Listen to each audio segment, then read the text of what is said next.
When we moved into the farmhouse, my mom called it a dream come true. A fresh start, acres of open land, and no more city noise. It was supposed to be peaceful, but from the very first night something felt wrong.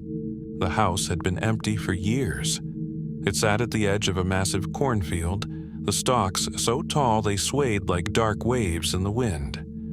The first thing I noticed was the silence. No crickets, no birds, no wind through the trees, just a heavy, suffocating stillness. That night, as I was unpacking, I heard it. A whisper. I froze, my hand still gripping a box. The voice was faint, almost lost in the quiet. "Come outside."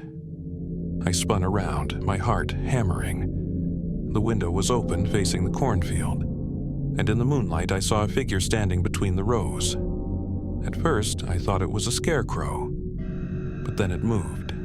I slammed the window shut and yanked the curtain closed. The next morning, I told my parents about it. They brushed it off, probably just a shadow, maybe a trick of the wind, but something about it felt real.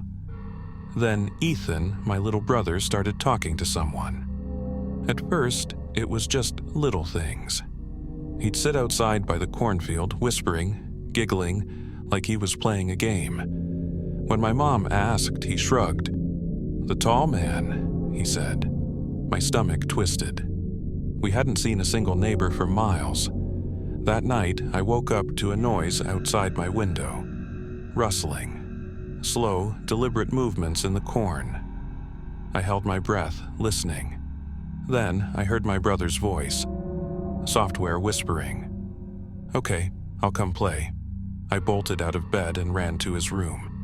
His bed was empty. The window was open. I screamed for my parents. My dad grabbed a flashlight and we ran outside, calling Ethan's name. The cornfield stretched into blackness, the rows shifting in the breeze. Then we saw them. Footprints in the dirt, leading into the field. We followed them, pushing through the stalks, my dad's flashlight bouncing shadows across the leaves. My mom was sobbing. I just kept moving forward, my breath coming in sharp gasps. Then, movement ahead. The flashlight flickered.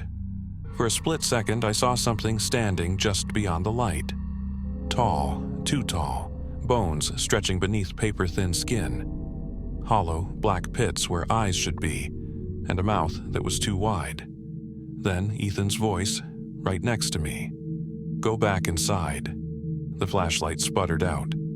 My dad swore, shaking it. When it finally flickered back on, Ethan was standing there, alone. He was staring at me, his face pale, his feet bare and caked in dirt. We ran back to the house, locked every door. My mom rocked Ethan back and forth, whispering prayers. He wouldn't talk, just stared out the window at the field.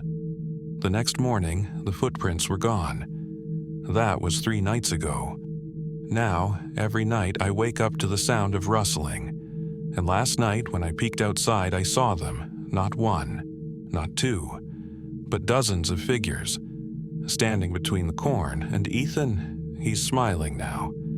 He whispers to himself when he thinks no one is listening, and sometimes in the middle of the night I hear him giggle, like he's talking to a friend.